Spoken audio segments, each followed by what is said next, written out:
Amém, então. Aqui, ó. Mais uma vez agradecer a presença de vocês, né, no Encontro das Águas. Não sei se é fácil para compartilhar mais alguma coisa lá da tua experiência, porque para eles acho que tu não falou, né? A da Viviane Martinello lá. Queres falar mais alguma coisa? Não, pode falar o que tinha planejado.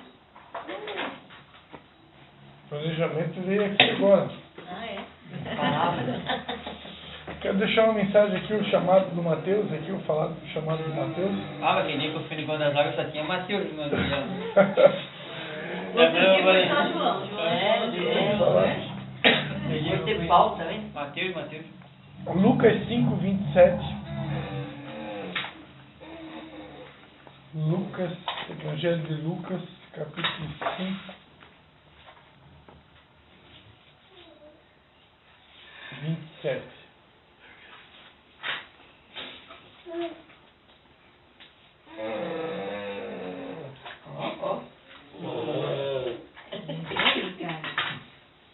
Se enxergasse, era bom. Eu tenho uma das aí, do diário pegando as fotos, Lucas 5, 27. Eu posso ler? Depois disso, Jesus saiu e viu um cobrador de impostos, chamado Levi, assentado na coletoria, e disse-lhe: segue-me. Ele, deixando tudo, levantou-se e o seguiu. Fez-lhe Levi um grande banquete em sua casa, e havia ali uma multidão de cobradores de impostos e outros que estavam com eles à mesa. Os fariseus e seus escribas murmuravam contra os discípulos de Jesus, dizendo: por que comeis e bebeis com cobradores de impostos e pecadores? Respondeu-lhe Jesus: não necessitam de médicos os sãos, e sim os enfermos. Eu não vim chamar os justos, e sim os pecadores ao arrependimento. Amém? Pai, em nome de Jesus, nós te damos graças mais uma vez pela oportunidade de poder compartilhar a tua palavra. Pedimos que o teu Espírito Santo novamente possa nos conduzir, nos guiar e repartindo aquilo que o Senhor tem para nós nessa noite. Nós te pedimos em nome de Jesus. Amém. E bota o pezinho igual o teu, teu pezinho assim, ó. Já parou, bota o pezinho pra cima. É só parar, você para o pezinho pra cima. Então, queridos, como eu estava falando, né, eu falei que eu ia pregar sobre o chamado de Mateus, né? Eu acho que todo mundo aqui sabe que Levi na Bíblia é o Mateus, né? Não sei se todo mundo sabe. Todo mundo sabe? Ou não? Nem todo mundo sabe. Não? Quando você lê o Evangelho de Mateus, o nome de Mateus era Levi Mateus. Porque ninguém fala o Evangelho de Levi. Se fala o Evangelho de Mateus, né? Mas o nome de Mateus era Levi Mateus. Então muita gente não sabia, então estão sabendo agora. Então, aqui, esse Levi aqui é o Mateus do Evangelho de Mateus. Então, aqui, e ele era, a profissão dele era cobrador de impostos, né? Então, aqui a gente vê literalmente nesse texto o chamado de Mateus, que é o chamado de Levi, né? Coincidentemente, nós temos um filho também chamado Levi, né? A palavra Levi significa aquele que une, né? E aqui nós vimos o chamado desse que foi um dos apóstolos de Jesus, né? E assim como Jesus fez um chamado para Levi, ele continua nos chamando nos dias de hoje, né? Todos os dias nós somos chamados por Deus para cumprir uma missão, para cumprir um propósito. Ainda hoje, ali no nosso grupo ali, eu coloquei o famoso versículo de Mateus 28, né? Quando Jesus Cristo, após a sua ressurreição, ele aparece para os apóstolos e ele declara: portanto, agora vão e façam discípulos de todas as nações, batizando em nome do Pai, do Filho e do Espírito Santo. Então, ensinando-vos, né? Ensinando-vos a guardar todas as coisas que o Senhor tem dito. Então, esse chamado que Jesus fez após a sua ressurreição, ele é para todos nós. É um chamado universal, né? É É o famoso ID. Né? Eu ia falar antes, não deu para falar, quando a minha esposa estava falando aqui. O Ministério Vidas Águas, ele tem uma identidade. Né? Algumas pessoas foram chamadas para produzir um tipo de fruto, né? E o Ministério Vidas Águas, ele tem realmente essa chamada aí, dentro desse significado do nome Levi, que é aquele que une, né? Eu sempre falei para vocês que o Ministério Vidas Águas, ele tem uma chamada de promover a unidade. Por isso, eu fui convidado para participar de um culto amanhã à noite em Canelinha, onde 4 denominações vão estar presentes. Né? E eu prontamente aceitei, porque isso faz parte do nosso DNA. O Ministério Vidas Águas, ele nasceu com essa pegada de promover a união entre as pessoas, a unidade do corpo de Cristo. Né? Porém, o fazer discípulos é uma identidade, o ID, na verdade, ele é para todos. Né? Independente da nossa identidade, nós nunca podemos esquecer que nós temos como missão fazer discípulos. Né? Fazer discípulos para Jesus. E aqui, interessante que quando Jesus chama Levi, ele não chamou uma pessoa pronta. Jesus nunca chamou ninguém pronto. Se a gente for ver todos os apóstolos que Jesus chamou, um deles ia se tornar o traidor. Né? Será que Jesus não sabia que ele ia escolher alguém que ia ser um traidor? Com certeza, ele, com a intimidade que ele tinha com o Pai, por ser o Filho de Deus, é possível que ele já sabia, né, que Judas ia trair. Mas mesmo assim ele chamou. Mesmo assim ele chamou. Por quê? Porque Jesus em nenhum momento se preocupou em chamar pessoas perfeitas, pessoas prontas. Ele chamou, aqui no caso de Levi, era um cobrador de impostos. Os cobradores de impostos daquela época, eles eram inimigos do povo de Deus. Por quê? Porque eles eram considerados traidores da pátria. Por quê? Porque estavam a serviço de Roma, cobrando impostos para Roma. Então, os judeus ali se sentiam traídos por esses cobradores de impostos, porque eles estavam a serviço de Roma. E Jesus quebrou todo o protocolo e convidou para seguir a ele, para fazer parte da equipe dele, um cobrador de impostos. E Levi, para surpresa de tudo e de todos, a Bíblia diz que ele, deixando tudo, levantou-se e o seguiu. Quando eu vejo expressões como essa, né, eu confesso para vocês que eu fico constrangido. Porque eu e minha esposa, quando Deus nos chamou para ser missionários, para ser pastores, há alguns anos atrás, a gente deixou tudo mesmo. A gente deixou tudo mesmo. A gente tinha 3 empresas, embora que eram pequenas empresas, né? Telemensagem, Love Car e uma loja de festas. A gente tinha essas 3 pequenas empresas, a gente tinha uma renda salarial muito boa para aquela época, ano de 2003 para 2004, a gente tinha uma renda aí de 15 mil reais de salário, que não era pouco, para 23 anos atrás, praticamente, né? E a gente largou tudo mesmo. E deixou tudo mesmo, exatamente como aconteceu aqui com os apóstolos. A gente deixou tudo e foi para Nova Trento começar um trabalho missionário, viver da fé. Com a ajuda da Convenção Batista Catarinense, de R$200 por mês. E esses R$200 a gente nem ficava para nós. A gente pagava um autopique para trazer as pessoas para vir no culto em São João. R$150 era autopique? Então sobrava 50 pilas. Porque não tínhamos culto ainda em Nova Trento. Né?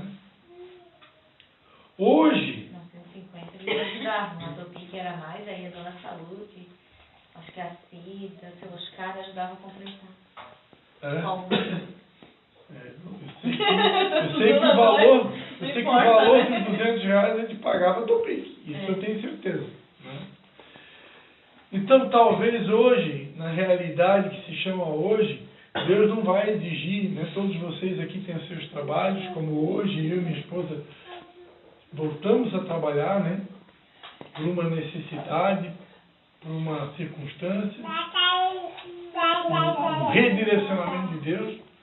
Talvez aqui ninguém hoje, Deus vai exigir que o Mateus deixe de fazer as entregas dele da Shopee, né? Que o Anderson deixe lá de servir lá a Costa Rica, assim que chama, né? Porém, nós precisamos ter o mesmo sentimento de disposição, de disponibilidade, de estar disponível, no mínimo disponível, né? O que Deus pede de nós é que a gente esteja disponível. Quando, né, Mateus, Anderson, vamos tocar uma bateria lá com a gente, né? Eis-me aqui, eu preciso estar disponível. Claro, existem momentos que realmente não dá, né? A gente está o tempo todo, eu pelo menos estou o tempo todo me policiando para não pegar pesado com vocês, né? Porque eu entendo, né? Essa fase, o Anderson e a Sabrina foram premiados, aí já nasceu de 2, né? Já veio gêmeos, né? E Mateus e Vanessa também estão com 2, né? Embora que um menorzinho e outro maior. Mas, amados, uma coisa eu preciso dizer para vocês, né? Há um tempo determinado para todas as coisas. Existe realmente um tempo onde a gente fica mais preso, né? Limitado por causa dessa situação das crianças, mas nós não podemos permitir que isso daqui a pouco torne uma prisão, né? Ou até mesmo um impedimento para que vocês possam pregar o Evangelho, né? Isso não pode se tornar um impedimento, né? A gente precisa aproveitar cada oportunidade, seja no trabalho, seja onde a gente for, onde eu estou, e de preferência, eu sou de uma época que a gente criava oportunidade. Ah, não tem oportunidade, então eu vou criar uma. Então, todos os dias tem as oportunidades, né? E quem que nós vamos chamar? Quem que nós vamos pregar? Nós vamos pregar o Evangelho para pessoas perfeitas? Não, nós vamos pregar o Evangelho para pessoas imperfeitas, assim como era Levi, né? Quando Jesus chamou Levi ele se preocupou de fazer um banquete, né? Que nem a Vanessa faz para nós aqui na sexta-feira, né? Ele se preocupou de fazer um banquete para Jesus, né? E outros cobradores de impostos participaram desse banquete. E aí a Bíblia vai dizer que os fariseus, os escribas, né? Os doutores da lei, os mestres da lei daquela época, começaram a murmurar entre eles, dizendo: como que esse cara, que dizem que é o Cristo, que muitos acreditam ser ele o Salvador, como pode esse cara comer com pecadores, se assentar com cobradores de impostos? Não faz sentido. Se realmente ele fosse o Salvador, se ele realmente fosse o Cristo, se ele realmente fosse o enviado de Deus, o Messias, ele não ia se misturar com cobrador de impostos. Ele não ia se misturar com pecadores.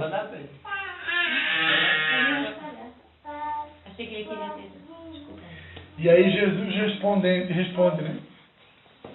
Não necessitam de médico os sãos, e sim os enfermos. Eu não vim chamar os justos, e sim os pecadores ao arrependimento. Então, amados, uma coisa que antes de vir para cá, a gente conversava, eu e minha esposa, a gente conversava com outra pastora amiga nossa. Jesus não veio para pessoas perfeitas. Jesus não veio para justos. Jesus não veio para pessoas certinhas, pessoas que nunca erram, que nunca pecam, nunca tropeçam, nunca falham. Não. Jesus veio para pecadores. Ao bem da verdade, nós aqui que já estamos na caminhada, nós já não estamos mais no vinde a mim, nós agora já entramos na categoria do vinde após mim, né? Quando a gente está no começo da caminhada, Jesus ele vem, né? Venham a mim, né? Venham a mim, todos vocês que estão cansados, oprimidos, sobrecarregados. E o venho a mim, né? Eu até teve eu estou me lembrando aqui de uma pregação da Patrícia lá em Tijucas, né? O venho a mim, ele vai continuar. Esse venho a mim vai continuar. Enquanto eu estiver na caminhada, eu posso estar com 60 anos, 70, 80 anos de idade. Quando eu me sentir cansado, quando eu me sentir sobrecarregado, quando eu me sentir estressado, quando o TDAH entrar em cena, que agora é a geração do TDAH, é a geração do autismo, né?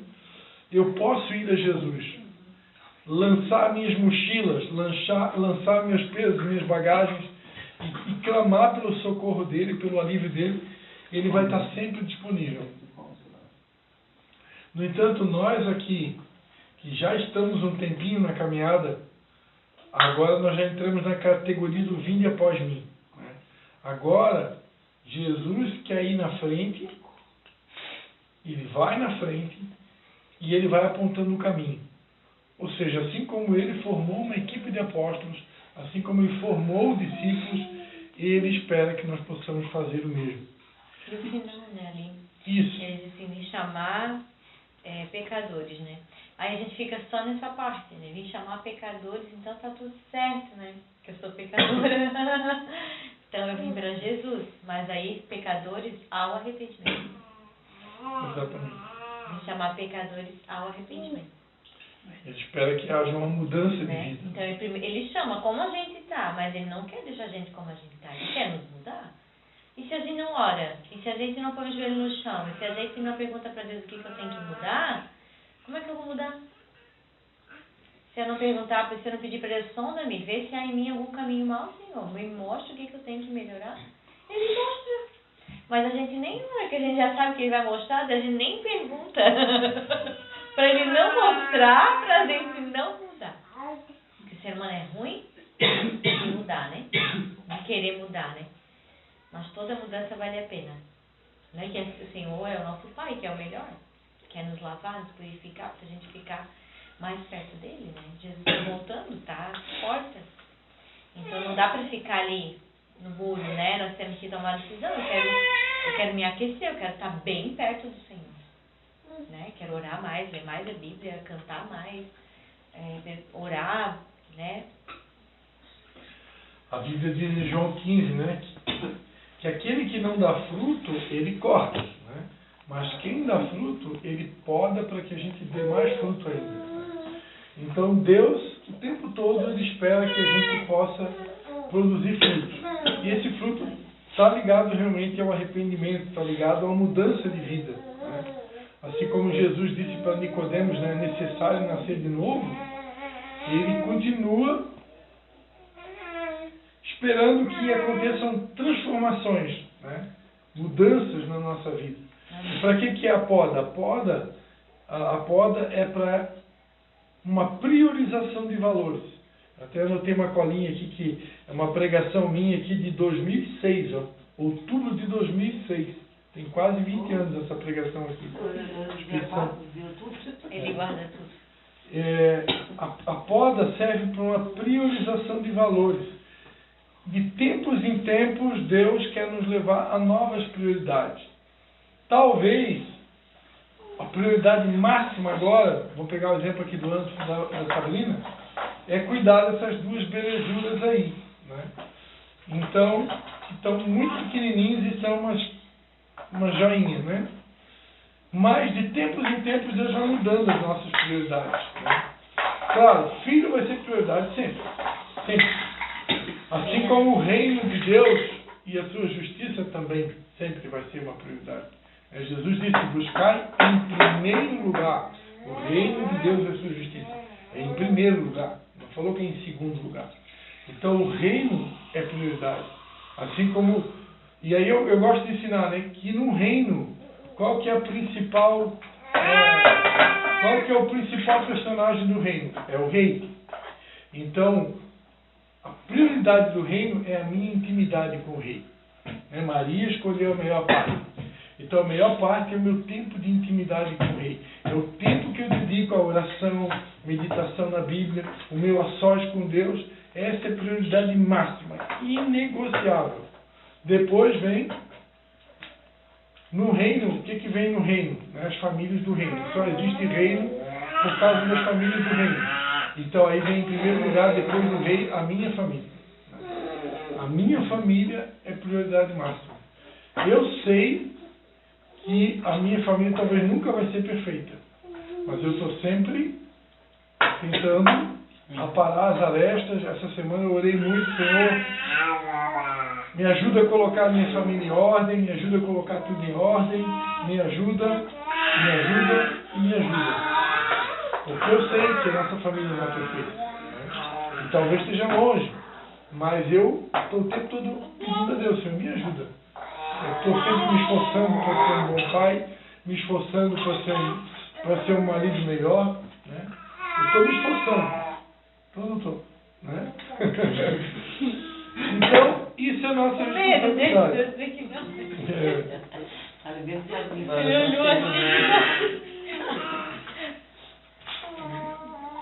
E nesse período de poda, a minha esposa falou uma coisa certa aqui. Eu preciso fazer a oração do sono. Eu preciso desenvolver esse hábito de pedir, Senhor, som do meu coração. O que o Senhor quer de mim nesse período que se chama hoje? Eu, como pastor de vocês, né? Como pastor de vocês, eu gostaria muito que vocês começassem a se organizar para participar também dos cultos. Né? E não só participar dos cultos, mas começar a colocar os dons e talentos de vocês à disposição de volta. Eu já falei para vocês, em Canelinha, durante muito tempo só tinha eu tocando violão. Agora tem a Patrícia me ajudando no teclado. Mas a gente tem aqui o Anderson, sabe tocar bateria, sabe tocar violão. Né? O Mateus estava aprendendo. Então, eu quero estimular vocês a despertar esses sonhos novamente. A Vanessa também, né? Despertar esses sonhos. Por quê? Porque assim como na Bíblia houve uma personagem, uma rainha chamada Esther, né? E durante muito tempo ela foi escondida no reino. E tem um versículo lá no livro de Esther que eu gosto muito, que diz, né? Quem sabe se não foi para um tempo como este? Quem sabe se não foi como um tempo como este? Né? Que Deus levantou Esther e colocou ela lá numa posição de rainha. Da mesma forma, muitos aqui são talentos escondidos, né? Talentos escondidos. Mas quem sabe se não é por um tempo como este que Deus quer agora pegar esses talentos escondidos que são vocês, né? E começar a usar. Né? De repente tem os filhos, então vamos fazer uma escala. Né? Lá no nome de Jesus já vamos começar a ter a escolinha de crianças, né? Em Tijucas já está funcionando a todo vapor lá. Lá tem uma professora lá, que é a Ana Cristina, ela é pedagoga, então ela montou uma salinha de criança top lá. Quem for no culto sábado à noite lá em Tijucas, já está funcionando a salinha de crianças com uma pedagoga, né? Uma baita professora, um materialzinho de criança já. E em Canelinha a gente tem a Vera, que também é da área da educação. Eu creio que muito breve ela já vai começar também a reativar essa linha de crianças que estava desativada. Né? Então, comece a se organizar, né? Para ir, porque é importante. Né? É importante. Eu nunca vou colocar peso em vocês. Né? Eu tenho muito temor de Deus de colocar um peso de vocês, um peso sobre vocês que seja além daquilo que vocês podem suportar. Mas eu também não posso, como pastor de vocês, né, pegar no tão leve ao ponto de ser menos do que vocês podem suportar, estou dando para entender? Né? Então, eu creio que todos nós aqui recebemos talentos da parte de Deus. E assim como eu já tive filho pequeno como vocês, né? O Levi já foi bebê, a Anne já foi bebê. E a Anne, nós chegamos aí para congresso lá em Rio Grande do Sul e levava ela junto, né? E não foi, em nenhum momento foi impedimento para que a obra de Deus fosse feita, né? Então, e parabéns porque vocês estão aqui, ó, com os bebês no colo, estão firmes. É isso aí, né? Continue assim. E eu quero só encerrar, né, lembrando que o Evangelho não é para pessoas perfeitas, né? O Evangelho é para pecadores. Todos nós aqui somos pecadores, dependentes da graça, e lá fora tem muitos outros pecadores como nós, que precisam ser alcançados por esse Evangelho, e Deus está contando com a gente. Amém? Deus está contando com a gente para levar essa palavra. Evangelho significa boas novas, né? Boas notícias. Levar essas boas notícias. Porque assim como nós fomos alcançados um dia, mais pessoas lá fora precisam ser alcançadas. E Deus está contando com a gente. Amém? Vamos ficar de pé? Para a gente orar?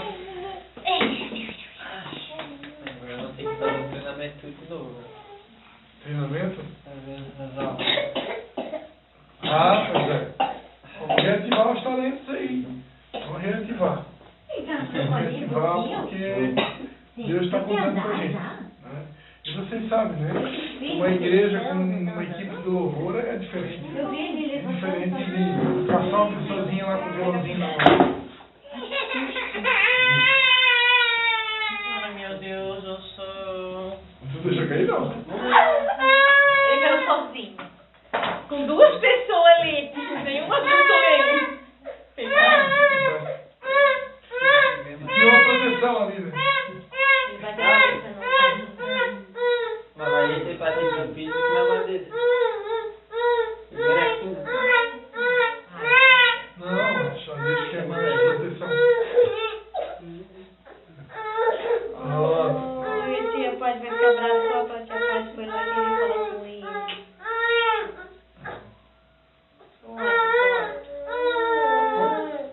Já passa. Uma criança assim, não. Não piscar.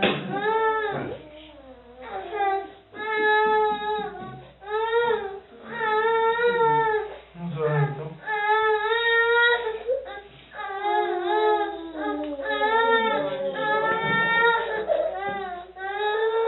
Pai, em nome de Jesus, Pai, quero te dar graça, Pai, por mais esse tempo, essa palavra que o Senhor colocou no nosso coração, Pai.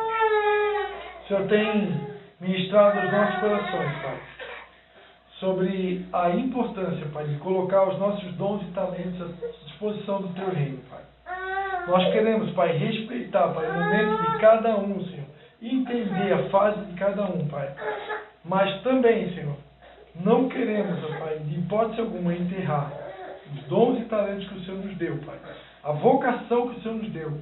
Assim como um dia o Senhor chamou a Levi, Pai, o Senhor continua chamando todos nós, Pai, para cumprir um propósito, para colocar os nossos dons e talentos à disposição do Teu reino, Pai. E eu te peço que o Teu Espírito Santo venha convencer cada um de nós, Pai, segundo a vontade e o desejo que o Senhor tem para cada um de nós nesse momento, Pai. É o Teu Espírito Santo que nos convence. Então, que o Teu Espírito Santo nos convença do tempo certo para que todos nós possamos, ó Pai, de fato, corresponder ao chamado que o Senhor tem para cada um de nós. A nossa oração em nome de Jesus. Amém. Amém. Senhor, muito obrigado por esse cafezinho que vai ser servido também em nome de Jesus. Amém.